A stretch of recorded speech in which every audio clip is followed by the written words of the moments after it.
Hello दोस्तों।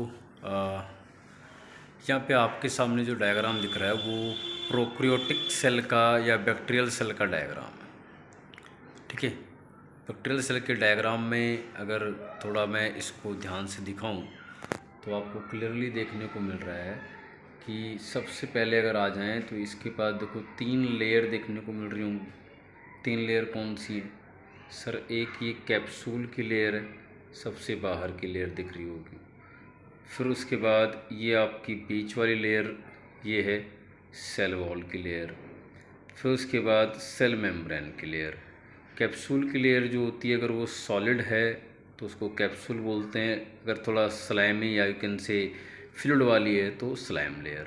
Cell wall की अगर बात करोगे तो वही सेल वॉल जो होती है आपकी ये बनी होती है किसकी? पेप्टाइडोग्लाइकन, ग्लाइकोकैलिक्स, पॉलीसेकेराइड या अमीनो एसिड और नैग और नैम की। कैप्सूल की लेयर ग्लाइकोकैलिक्स की। दोनों लेयर्स का रोल क्या है? प्रोटेक्शन का काम। सेल मेम्ब्रेन, पतली मेम्ब्रेन फॉस्फोलिपिड और प्रोटीन्स की बनी होती है। क्या काम है? सेल के अंदर बाहर चीज़ों को कंट्रोल करना, क्या चीज़ अंदर जाए क्या बाहर, ये सारा पतली पन्नी की तरह होती है।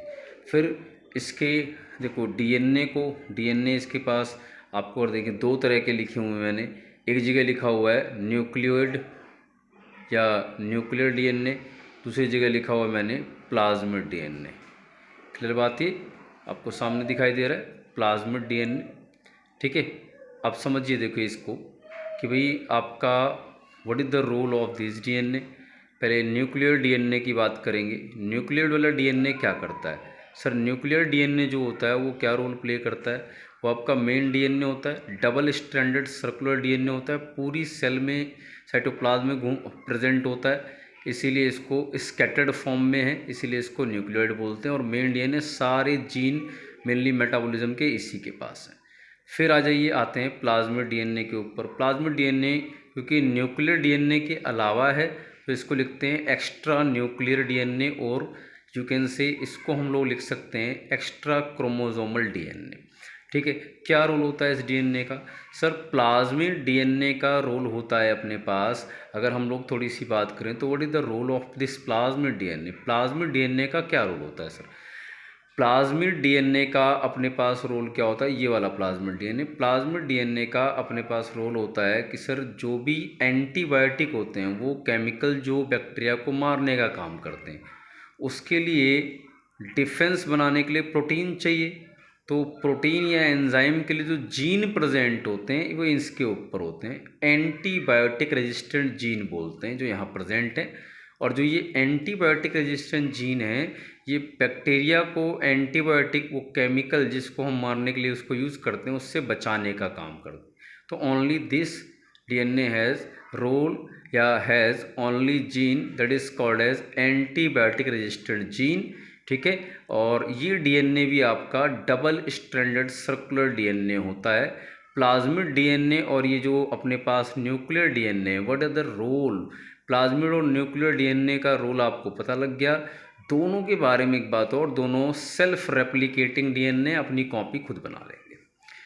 ओके, चलिए अब थोड़ी सी बात करते हैं इसके किसी और पार्ट के ऊपर। तो बात कर लें हम थोड़ा सा, क्या क्या बात हो गई सर? कैप्सूल की बात कर ली हमने, कैप्सूल वाला रीज़न हो गया, फिर सेल वॉल वाला रीज़न हो गया, सेल मेम्ब्रेन वाला रीज़न हो गया, न्यूक्लियोइड वाला रीज़न हो गया, इधर आइए प्लाज्मिड वाला रीज़न हो गया। ठीक है, अब जरा बात करें थैलाकोइड। सर ये थैलाकोइड क्या होता है? आपने पढ़ा हो तो क्लोरोप्लास्ट में होता है ये मेनली प्लांट का फीचर होता है। लेकिन थैलाकोइड जो होता है ये बैक्टीरिया में भी होता है। किन बैक्टीरिया में? जो कि फोटो ऑटोट्रॉपिक होते हैं। और इस थैलाकोइड के अंदर क्या प्रेजेंट होता है? क्लोरोफिल, ये इसका रोल है। इसके क्लोरोफिल को हम नाम बुलाते हैं बैक्टीरियो क्लोरोफिल। क्लियर बात ये? देन आ जाइए, व्हाट इज द रोल, अगर मैं बात करूं what is the role of this particular fimbriae. आपको क्लियरली दिख रहा है ये फिम्ब्राई नाम का स्ट्रक्चर है। ये फिंगर लाइक स्ट्रक्चर आपको दिखाई दे रहा है, फिंगर लाइक ऐसे दिख रहा है पूरा। तो ये फिम्ब्राई का स्ट्रक्चर जो है ये आपके सामने दिखाई दे रहा है। ये बैक्टीरियल सेल को, होस्ट सेल को जिसको इन्फेक्शन कर रहा है, लाइक हमारे अंदर आ रहा है तो हमारे लिए, तो उस पर अटैच करने का काम करता है। क्लियर बात है? फिम्ब्राई फिंगर लाइक अटैचमेंट के लिए।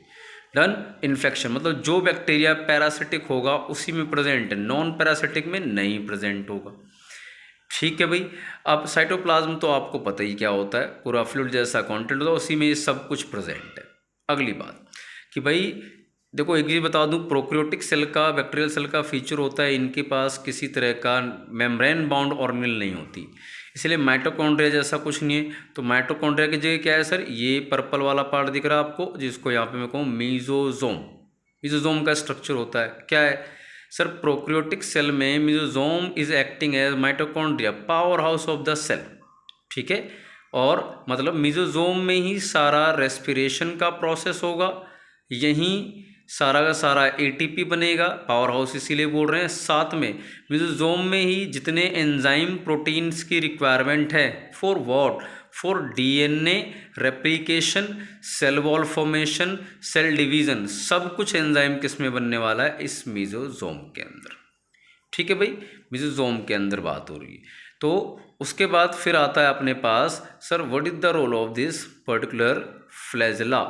सर फ्लैजेला क्या क्या रोल है सर, लोकोमोशन एंड मूवमेंट का काम करेगा।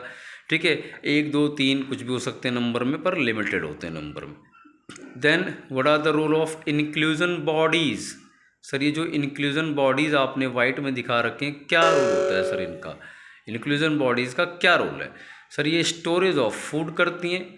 जैसे हमारे अंदर ग्लाइकोजन स्टोर्ड होता है, इनके अंदर भी ग्लाइकोजन वगैरह, साइनोफेशियन, एक आधा और कंपोनेंट होता है, ग्रेन्यूल्स की फॉर्म में इनमें फूड को स्टोर कौन करता है, इंक्लूजन बॉडीज़ करते हैं। इसको डिटेल में कभी सेल जो चैप्टर है उसमें पढ़ेंगे आप।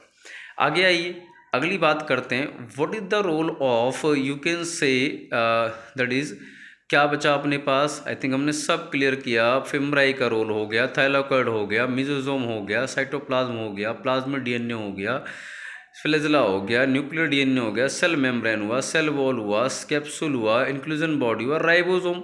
राइबोसोम का आई थिंक आपको रोल पता है। राइबोसोम 70s 80s दो टाइप के होते हैं, और जो दो टाइप के राइबोसोम आपके पास देखने को मिलते हैं, ये दो टाइप के राइबोसोम में अगर मैं बात करूं तो 70s वाला प्रोक्रियोटिक का फीचर है, 80s वाला यूक्रियोटिक सेल का फीचर है। खैर यूक्रियोटिक में एक जगह या दो जगह बोल लो, क्लोरोप्लास्ट और माइटोकॉन्ड्रिया में 70s होता है। चलिए आगे बात करते हैं इसके अंदर थोड़ी सी, what is the role ribosome, protein factory. So जितने भी प्रोटीन्स यहाँ बनने हैं वो सारे कौन बनाएगा, राइबोसोम बनाएंगे, राइबोसोम सर बनाएंगे। येलो में जितना भी दिखा रखा है सब राइबोसोम्स है। Okay, then what is the role of this sex pili. Sex pili is acting as penis like structure.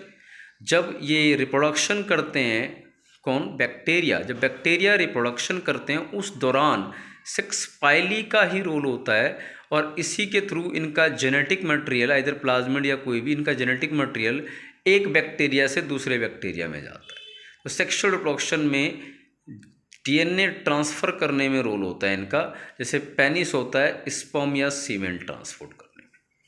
Clear मेरी बात? आई थिंक ये आपको समझ में आया होगा पूरा ये किसकी बात हो रही है। ये पूरा हम लोग बात कर रहे थे अबाउट प्रोक्रियोटिक सेल, जिसको बैक्टीरियल सेल बोला जाता है। ठीक है, bacterial cell means prokaryotic cell, Monera बोला जाता है, सारा किंगडम आता है इसमें। ठीक है, तो ये अपने पास पूरा ये सेल का स्ट्रक्चर है। थोड़ा अगर क्लोजली देखें तो ये कुछ ऐसे फीचर इसके दिखाई देते हैं, ये पार्ट इसमें आपको देखने को मिलने वाले हैं। क्लियर है? तो ये अपने पास ये इसका स्ट्रक्चर है, हमने डिटेल में इसको स्टडी किया। ठीक है, होपफुली वीडियो पसंद आए तो इसको लाइक और शेयर करें। Thank you very much, thank you.